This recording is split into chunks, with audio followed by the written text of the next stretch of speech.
അതല്ല അണ്ണ, ഞാൻ വേറൊരു കാര്യം പറയാം. എനിക്ക് ഇവിടെ ഒരു സിംഗിങ് സ്റ്റൈലും പിന്നെ ആ ഒരു ടോണും ഒക്കെ കുറെ ഇഷ്ടപ്പെട്ടിട്ട് ഞാൻ അവളെ നോട്ട് ചെയ്ത് വെച്ചിട്ടുണ്ട്. നമ്മുടെ ഒരു സംഭവത്തിന് ഞാൻ അതെടുത്ത് പാടിക്കും. സത്യം സത്യം. അല്ലല്ല ഞാൻ സീരിയസ് ആയിട്ട് പറഞ്ഞതാ. എന്റെ മാനേജർക്ക് അവിടെ വോയിസ് ക്ലിപ്പൊക്കെ അയച്ചു കൊടുപ്പിച്ച. എപ്പോഴാണ് വൈകേനാൻ ഏത് പാട്ട് പാടിയപ്പോൾ അങ്ങനെ നോട്ട് ചെയ്ത് വെച്ചത്? അല്ല, ഞാനത് അവിടെ പാടുമ്പോഴൊക്കെ ഒരു പാട്ടല്ല, അവിടെ ഒരു ടോൺ എനിക്ക് ഇഷ്ടപ്പെട്ടു.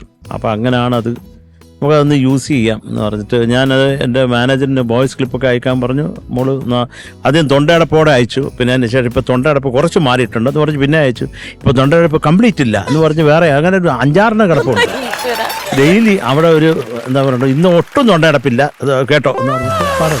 പക്ഷെ മനോഹരമായിട്ട് പാടിയിട്ടുണ്ട് മോളെ, ഞാൻ കേട്ടോ. അപ്പം നമുക്ക് ഡെഫിനറ്റായിട്ട് എന്തെങ്കിലും ചെയ്യാം, ഉറപ്പായിട്ട്. കാര്യം ഞാനിങ്ങനെ ഒരു റിയാലിറ്റി ഷോയിലിരിക്കുമ്പോൾ അന്ന് വന്ന ഗസ്റ്റ് കഴിക്കുന്ന സമയത്തിരുന്ന് എന്തോ പാടി. അപ്പം ഞാൻ ചോദിച്ചു, നീ പാടുമോ? പണ്ട് പഠിച്ചിരുന്നു, ഇപ്പം പാട്ടില്ല. ഞാൻ പറഞ്ഞു, അത് കൊള്ളാം, നിൻ്റെ ടോൺ എനിക്കിഷ്ടമായി.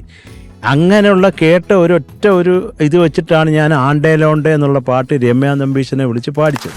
ഞാൻ ഒരു തവണ കേട്ടിട്ടുണ്ട് രമ്യ പാടുന്നത്. അപ്പം എനിക്ക് അവിടെ ടോൺ കറക്റ്റ് ആയിരിക്കുമെന്ന് തോന്നി. അത് വിളിച്ച് പാടിച്ച് അത് ഹിറ്റ് ആവുകയും ചെയ്തു. ഗോൾഡൻ മൊമെന്റ് ആണ്. അപ്പൊ ഞങ്ങൾ അതിനുവേണ്ടി വെയിറ്റ് ചെയ്യാം. എന്നായിരിക്കും ഒരു മൊമെന്റ്? അധികം വൈകില്ല അല്ലേ? അപ്പൊ നമുക്ക് വെയിറ്റ് ചെയ്യാലേ? കൺഗ്രാറ്റുലേഷൻസ്.